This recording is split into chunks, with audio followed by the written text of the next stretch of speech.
Today we've come to the Al-Mahalli High School, where some of Iran's sharpest and most creative students are getting ready for their annual project exhibition. And because I haven't got the foggiest what's going on around here, Kian and Armin are going to be helping me.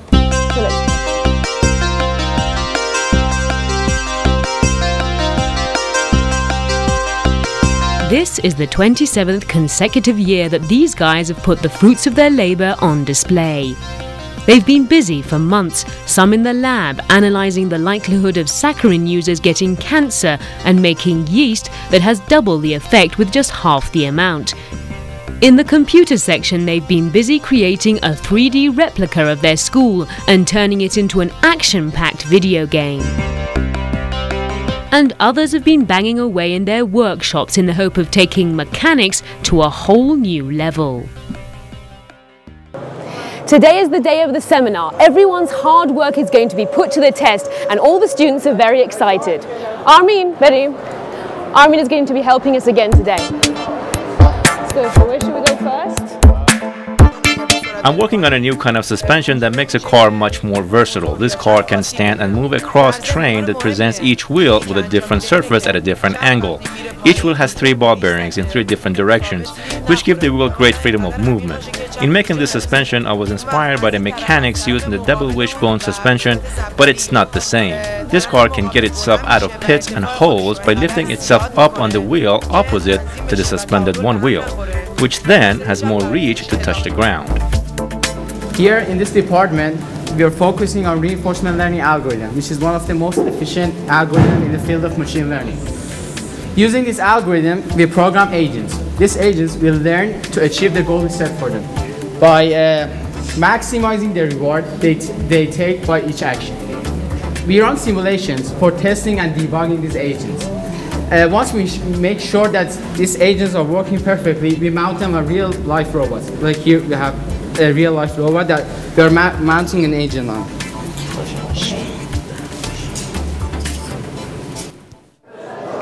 This is the biology exhibition. Okay. Oh, what's this then? What's this then? Are these the conditioned mice? Yes. Hi. This is a data collecting robot that gathers audio and video information and stores it. It can also work out its geographical location and report to base. It can even break up into 2 independent robots that go different ways and self-destruct if caught by the enemy. At the moment, it's remote controlled, but later we will be able to use Wi-Fi to control it with a laptop. We started this project a few years ago. We started with prototypes made out of plastic, but then we started using metal. The most important feature of our rocket is that it runs on solid fuel.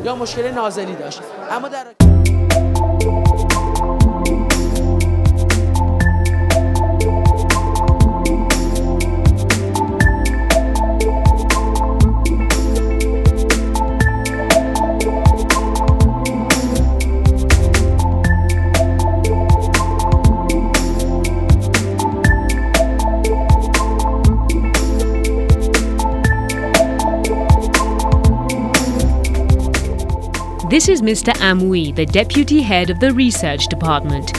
He says the school pays 70% of the students' expenses and the rest they pay for themselves. He's very proud of the boys. By holding exhibitions like this, the students get feedback on their projects. They find out the strengths and weaknesses of what they have built or created. Not only that, some of them have very original ideas that they continue to expand on all the way up to the university and beyond. This young man has been studying the effects of pollutants on the behavior of fish. He says later on this information could be used to distinguish what fish are more healthy for human consumption, or even to tell just how polluted a body of water is from its fish and their behavior. And this young man has made a machine that makes new sheets of paper out of waste paper, something he says the world badly needs.